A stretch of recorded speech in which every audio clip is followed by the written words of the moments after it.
یہ بھی ہجرت میں آتا ہے غلط ماحول کو چھوڑ دینا، یا کوئی بھی غلط کام انسان کر رہا تھا یا کوئی غلط کاروبار یا نوکری، اور اس سے وہ دوری اختیار کر لیتا ہے اللہ اور اس کے رسول کی حکم کو مانتے ہوئے، تو وہ بھی اسی میں آ جاتا ہے۔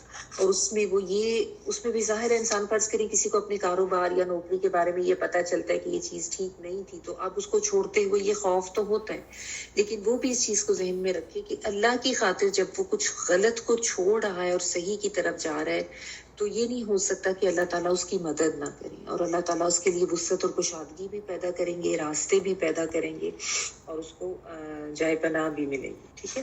اور وہ صرف اس کا ارادہ بھی کر لیتا ہے نیک عمل کا، تو اس کا بھی اجر اس کو پڑے گا، جس طرح مل جائے گا، جس طرح کہ انما الاعمال بالنیات والی جو بات ہے۔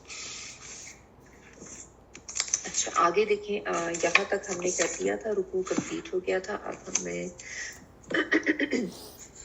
آیت نمبر 101 پڑھی، وَإِذَا ضَرَبْتُمْ فِي الْأَرْضِ فَلَيْسَ عَلَيْكُمْ جُنَاحٌ أَن تَقْصُرُوا مِنَ الصَّلَاةِ إِنْ خِفْتُمْ أَن يَفْتِنَكُمُ الَّذِينَ كَفَرُوا إِنَّ الْكَافِرِينَ كَانُوا لَكُمْ عَدُوًّا مُبِينًا۔ جب تم سفر پر نکلو تو تم پر کوئی حرج نہیں کہ تم نمازوں کو قصر کر لو، اگر تمہیں ڈر ہو کہ کافر تمہیں ستائیں گے، یقیناً کافر تمہارے کھلے دشمن ہیں۔ وَإِذَا، اور جب، ضَرَبْتُمْ، سفر پر نکلو تم، یعنی چلو پھرو تم، دربا، دعاد رابا اس کا مطلب ہے، دربا کا اس کا روٹ ورڈ ہے دعاد رابا، اور دربا کا مطلب ہوتا ہے مارنا، اسٹرائک کرنا، اور انسان جب زمین پر چلتا ہے تو اپنے پاؤں کو زمین پہ مار کے اسٹرائک کر کے چلتا ہے، تو اس لیے چلنے کے معنوں میں بھی آتا ہے دربا۔ تم کے معنوں میں، فی الارض زمین میں، فلیسا تو نہیں ہے، لیسا نہیں کے لیے آیا، علیکم اوپر تمہارے، الا اور کم سے مل کے، جناح کوئی گناہ، جیم نون اور ہاں، ٹھیک ہے، ان کے تقصرو تم قصر کرو، تا تعین والا تم کے معنوں میں قاف صاد را جو ہے قصر کرنا کمی کے لیے آتا ہے۔ قصور کا ورڈ بھی ہم کہتے ہیں نا کہ کیا قصور ہے، کیا کوتاہی ہوئی ہے، کیا کمی ہوئی ہے، ٹھیک ہے، کہ تم قصر کرو من الصلاۃ نماز میں سے، ان اگر خفتم خوف کھاؤ تم، ٹھیک ہے، خواہ واو فا ڈرو تم یا خوف کھاؤ تم، ان کے یفتینکم وہ فتنے میں ڈال دیں گے تم کو، یا وہ کے معنوں میں فا تا نون فتن جو ہے وہ فتنے کے لیے آتا ہے، ٹھیک ہے، کم تم سب کو، کہ وہ فتنے میں ڈال دیں گے، کون فتنے میں ڈالیں گے، الذین کفروا وہ لوگ جنہوں نے کفر کیا، یعنی کافر جو ہے وہ تمہیں فتنے میں ڈال دیں گے، اس چیز کا تمہیں خوف ہے تو یہ کر لو۔ انا بے شک الکافرین کافر کانو ہے، لکم لیے تمہارے، عدو مبینہ، عدو کہتے ہیں دشمنی کو، عداوت اسی سے بنتا ہے عداوت، اور مبین جو ہے وہ کھلم کھلا واضح اس کے لیے آتا ہے، ٹھیک ہے، تو دشمن یعنی کافر جو ہے وہ تمہارے کھلے دشمن۔ اب اس آیت میں جو بیسیکلی جو بات بتائی جا رہی ہے وہ ایک تو یہ کہ مسلمانوں سے خطاب ہے، ظاہر نماز کے حوالے سے بات کی جا رہی ہے، ٹھیک ہے، اور یہاں پہ نماز کو قصر کرنے کا حکم دیا جا رہا ہے، اور کہا یہ جا رہا ہے کہ تم نماز کو قصر کر سکتے ہو جب کہ تم نکلے ہوئے ہو جہاد پہ، اور تمہیں یا سفر پہ، ٹھیک ہے، اور تمہیں کافروں کی طرف سے فتنے میں ڈالے جانے کا خوف ہے، یعنی تمہیں یہ ڈر ہے کہ تمہارے اوپر کافر یا تو حملہ کر دیں گے، کسی ایسے سفر پہ تم ہو، یا ویسے جنگ کا ماحول ہے۔ اس میں یہ جو بات کہی جا رہی ہے نا، اس میں آپ یہ ذہن میں رکھیں کہ ایسا اس لیے کہا جا رہا ہے کیونکہ اس وقت جو ایک حربی ماحول بنا ہوا تھا، وہاں پہ کوئی سفر، عام سفر بھی جو ہے وہ خوف سے خالی ہوتا ہی نہیں تھا، ٹھیک ہے نا، ہر وقت ہی دشمن جو ہے وہ اسی طاق میں رہتا تھا کہ کسی نہ کسی طرح اٹیک کریں، حملہ کریں، نقصان کریں، اور اس کے علاوہ یا پھر جنگ وغیرہ کا ماحول ہوتا تھا۔ تو اگرچہ اس آیت سے تو مطلب یہی نکلتا ہے کہ جب تم سفر کر رہے ہو یا تم فی سبیل اللہ جہاد کر رہے ہو تو تمہارے اوپر نماز میں کمی کر لینے میں کوئی حرج نہیں ہے کہ تم نماز کو جو ہے وہ قصر کر لو، ٹھیک ہے، یعنی اس آیت میں تو سفر یا جنگ کے ساتھ دشمن کے اندیشے کا بھی ذکر ملتا ہے، لیکن جب ہم سنت رسول صلی اللہ علیہ وسلم کو دیکھتے ہیں تو ہمیں پتہ چلتا ہے کہ آپ صلی اللہ علیہ وسلم نے امن کے سفر میں بھی نماز جو ہے اس کو قصر کیا ہے، یعنی صرف خوف والے سفر میں نہیں کیا، امن کے سفر میں بھی آپ صلی اللہ علیہ وسلم نے نماز کو قصر کیا ہے۔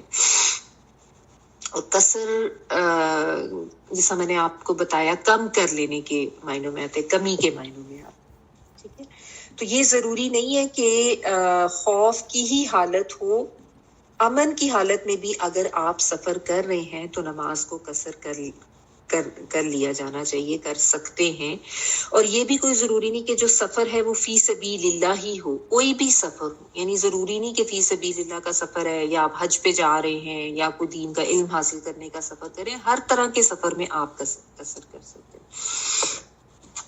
اور اس میں جو ہے یہ بھی آتا ہے کہ ایک دفعہ کسی نے حضرت عمر فاروق رضی اللہ تعالیٰ عنہ سے یہ پوچھا تھا کہ یہ جو حکم ہے اس میں یہ تو دشمن کے خوف کے حوالے سے ہے کہ تب تم قصر کر لو نماز کو، تو ابھی جب دشمن کا خوف نہیں ہے تو پھر ہمیں کیا کرنا چاہیے؟ تو حضرت عمر فاروق رضی اللہ تعالیٰ عنہ نے فرمایا کہ میں نے بھی یہی سوال نبی صلی اللہ علیہ وسلم سے کیا تھا جنگ کے بعد کہ اب تو کوئی دشمن کا خدشہ نہیں ہے، مطلب امن کے ساتھ سفر کر رہے ہیں، تو اب ہمیں کیوں سفر میں نماز قصر کرنی چاہیے؟ تو نبی صلی اللہ علیہ وسلم نے یہ فرمایا تھا کہ عمر یہ اللہ کی طرف سے تمہارے اوپر کیا ہوا صدقہ ہے تو اللہ کے صدقے کو قبول کرو، ٹھیک ہے۔ یہ بہت اہم بات ہے، یعنی اللہ تعالیٰ نے تمہارے اوپر یہ صدقہ کیا ہے، تمہارے لیے ایک آسانی کی ہے کہ سفر میں اللہ تعالیٰ نے اپنا یہ جو حق ہے اس کو کم کر لیے، کیونکہ سفر میں جو ہے ظاہر صعوبتیں ہوتی ہیں، مشکلات ہوتی ہیں، تھکاوٹ ہوتی ہے، تو اس کے لیے اللہ تعالیٰ نے یہ صدقہ کیا ہے کہ اپنا حق جو ہے وہ کم کر دیا ہے، تو اللہ کے صدقے کو قبول کرنا چاہیے۔ اور آپ صلی اللہ علیہ وسلم کی سنت سے بہت دفعہ یہ ثابت ہے کہ آپ صلی اللہ علیہ وسلم نے بہت سے سفر ایسے کیے جس میں آپ صلی اللہ علیہ وسلم نے نماز جو ہے فرض نماز کو آپ قصر کرتے تھے، ٹھیک ہے۔ اچھا،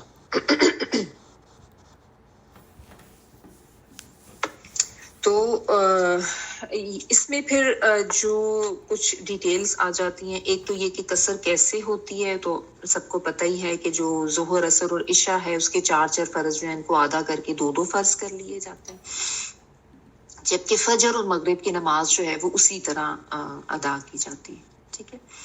اور فجر کی جو سنتیں ہیں نبی صلی اللہ علیہ وسلم وہ آپ سفر میں بھی پڑھتے تھے، وہ آپ چھوڑتے نہیں تھے، ٹھیک ہے۔ اور باقی جو سنتیں اور نوافل ہیں ان کے بارے میں علماء یہ کہتے ہیں کہ اگر کوئی پڑھنا چاہتا ہے تو پڑھ لے، ٹھیک ہے، یعنی اس میں حرج نہیں ہے، لیکن یہ ہے، اور اس میں پھر آگے مزید یہ بھی ڈیٹیل ملتی ہیں کہ آپ کو جب جلدی ہے یا آپ کو کوئی کہیں پہنچنا ہے تو اس میں پھر آپ بس 2 فرض اپنے پڑھیں اور چلے جائیں، اور باقی جو ہے وہ آپ نہ کریں، اور اگر کوئی اپنی سہولت کے تحت کرنا چاہتا ہے تو یہ اس کی اپنی ڈسکشن پہ ہے، ٹھیک ہے۔ بہرحال یہ قصر کا مطلب ہوتا ہے کہ آپ کریں۔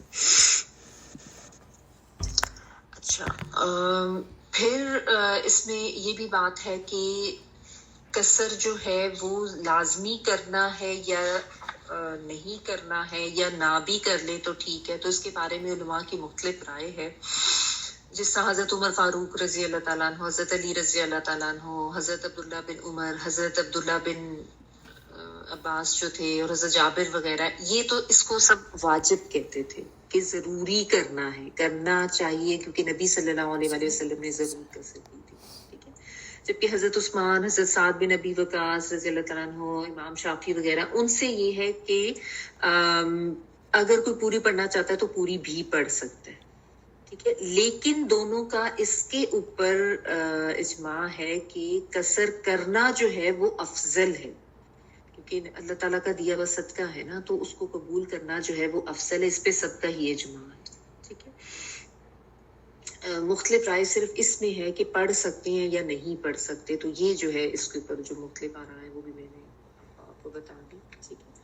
اچھا، پھر اس کے بعد ایک تو یہ ہو گیا کہ قصر کیسے کرتے ہیں، فجر و مغرب میں نہیں ہے، باقی میں آپ دو کر لیں گے۔ پھر یہ کہ کرنا ہے یا نہیں کرنا ہے، افضلیت یہی ہے کہ کر لینا چاہیے، ٹھیک ہے، یعنی فضیلت اسی میں ہے۔ پھر اس کے آگے جو مزید تفصیلات آتی ہیں جس میں مختلف آراء پائی جاتی ہیں علماء کی، وہ اس کی مدت کے بارے میں ہے، سفر کی مدت کے بارے میں، ٹھیک ہے، یعنی کتنے دن کے لیے آپ ٹھہرے ہیں تو آپ سفر میں قصر کریں گے اور کتنے دن پہ نہیں کریں گے۔ اور اس کے علاوہ سفر کی جو مسافت ہے اس کے بارے میں بھی مختلف آراء ہیں، وہ بھی میں آپ کو بتا دیتی ہوں۔ جہاں تک مدت سفر کا تعلق ہے تو اس کے بارے میں جو مختلف آراء ملتی ہیں وہ یہ ہیں کہ اگر کوئی 3 دن تک ٹھہرنے کے لیے منیمم جو ہے وہ یہ پتہ چلتا ہے کہ 3 دن تک کا سفر ہے، 3 دن تک ٹھہرنا ہے تو اس کے لیے وہ سفر کنسیڈر ہوگا، لیکن اگر 3 دن سے زیادہ ہو جاتا ہے 4 یا آنورڈز تو پھر وہ قصر نہیں کرے گا، ٹھیک ہے۔ 3 دن کا بھی ذکر ملتا ہے، بعض جو علماء ہیں انہوں نے 8 دن بھی اس کو کہا ہے، پھر جس طرح امام ابو حنیفہ ہیں ان کے مطابق 15 دن ہے۔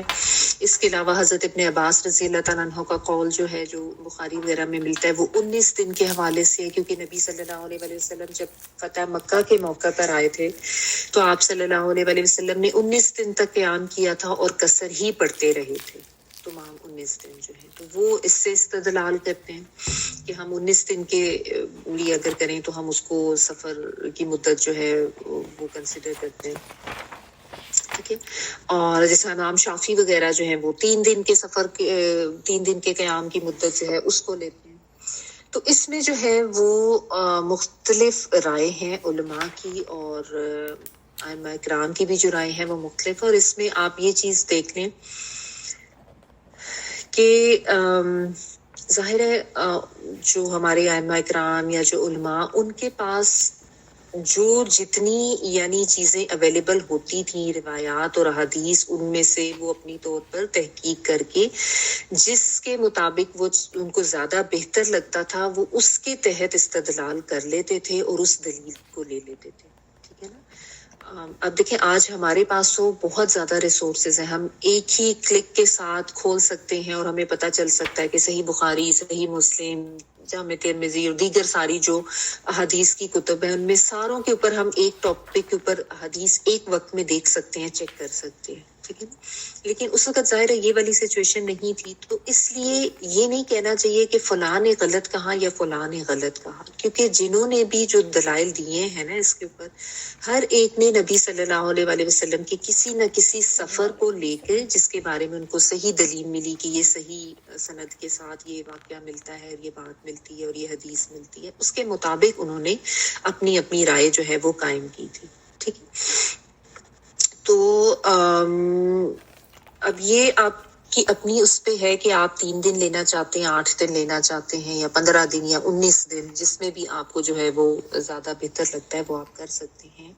لیکن ایک فیکٹ میں آپ کو یہ بتا دوں کہ نبی صلی اللہ علیہ وسلم کی کسی حدیث سے کوئی نمبر آف ڈیز یعنی کوئی مدت جو ہے وہ پتہ نہیں چلتی ہے سفر کی، یعنی آپ صلی اللہ علیہ وسلم کی کسی حدیث سے یہ پتہ نہیں چلتا کہ آپ صلی اللہ علیہ وسلم نے یہ فرمایا ہو کہ اگر تم نے 3 دن کرنا ہے تو تم قصر کرو گے ورنہ نہیں کرو گے، یا 4 دن قیام کرنا ہے تو کرو گے یا نہیں کرو گے، یا 15 دن یا 19 دن، کوئی ایسے نمبر آف ڈیز آپ صلی اللہ علیہ وسلم کی کسی حدیث سے جو ہے وہ ثابت نہیں ہوتے، ٹھیک ہے۔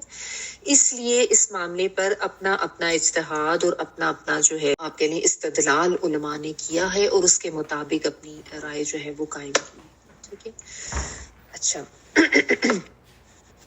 پھر اس کے بعد ایک اور جو پوائنٹ اس میں آتا ہے قصر نماز میں وہ آتا ہے مسافت کا، یعنی ڈسٹنس کتنا ہوگا، یعنی کتنے ڈسٹنس پہ جا کے جو ہے وہ آپ اس کو سفر کنسیڈر کریں گے، اور اس میں بھی آپ کو پتہ ہے کہ مختلف رائے ہیں علماء کی، اور یہ کہ یہ سفر ہوگا اور وہ سفر نہیں ہوگا، ٹھیک ہے۔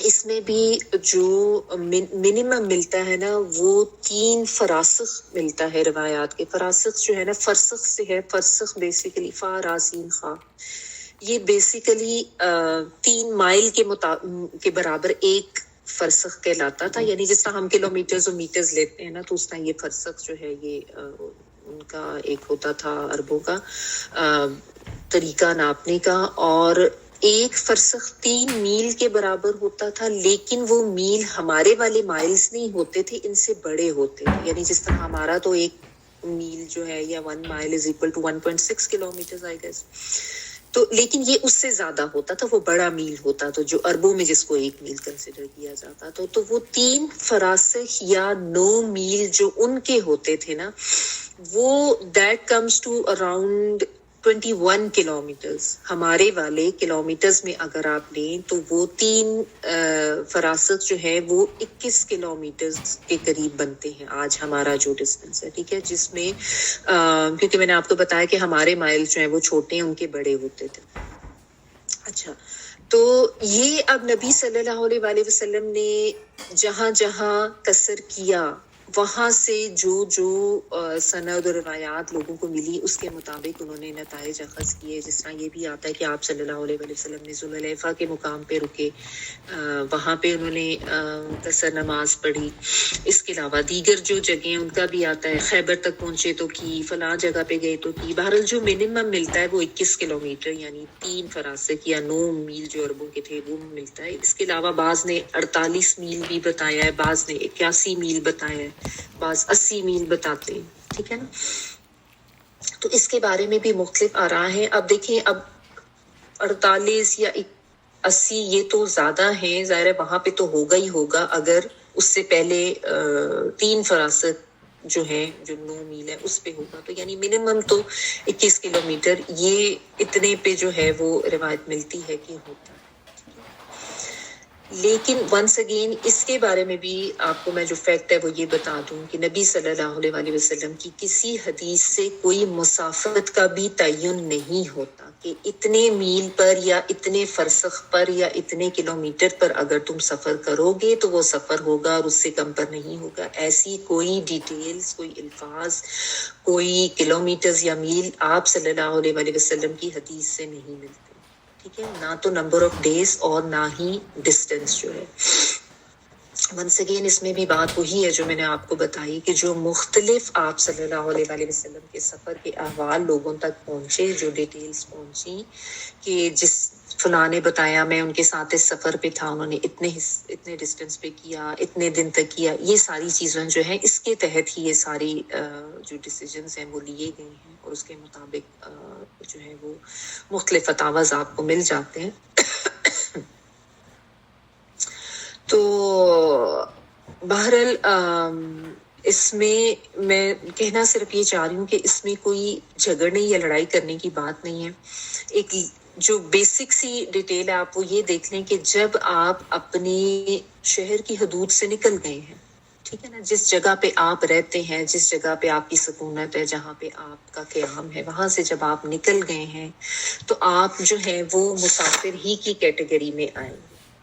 ٹھیک ہے نا، جو بھی سفر کے ارادے سے نکلے اور اپنی جو شہر ہے اس کی حدود سے وہ باہر نکل جاتا ہے تو وہ مسافر ہوتا ہے. ٹھیک ہے، اس کے بعد اب یہ ہے کہ آپ اللہ تعالیٰ کی طرف سے یہ ایک کمی کی گئی ہے، ایک قصر کی گئی ہے، ایک صدقہ آپ کے لیے کیا گیا. اللہ تعالیٰ نے یعنی اپنے حق میں کمی کر دی ہے، اور حکمت اس کے پیچھے یہی ہے کہ انسان کے لیے آسانی ہو جائے. کیونکہ جب آپ گئے ہوتے ہیں آپ کو ایک تو یہ کہ ظاہر ہے جگہ نہیں ہوتی ہے، پھر آپ مختلف قسم کی صعوبتیں یا تھکاوٹ اور ان چیزوں سے گزر کے جا رہے ہوتے ہیں. تو یہ اللہ تعالیٰ نے جو حکم دیا اس کے پیچھے یہ حکمت ہے. ٹھیک ہے، تو اس طرح سے یہ ہے. اور اس میں میرا اپنا جو پوائنٹ آف ویو ہے وہ بھی میں آپ کو بتا دیتی ہوں. وہ یہی ہے کہ جب آپ اپنے شہر کی حدود سے نکل گئے ہیں تو آپ مسافر ہیں. ٹھیک ہے، اور یہ کہ مجھے جو اس میں لگتا ہے وہ یہی ہے کہ آپ قصر کر سکتے ہیں ایون اگر آپ کا 19 دن یا 20 دن سے بھی زیادہ رہنے کا ارادہ ہے. کیونکہ جو یہ 19 دن والی بات جو آتی ہے نا فتح مکہ کے موقع پر، یہ ٹھیک ہے اگر کوئی اس کو بھی بنیاد بناتا ہے، اس میں غلط کوئی نہیں ہے، میں اس سے کوئی اعتراض نہیں کر رہی. لیکن وہاں پہ جو ہے نا وہ یہ بھی تھا کہ نبی صلی اللہ علیہ وسلم کا رہنا جو ہے وہ اور وہاں سے جانا کنفرم نہیں تھا.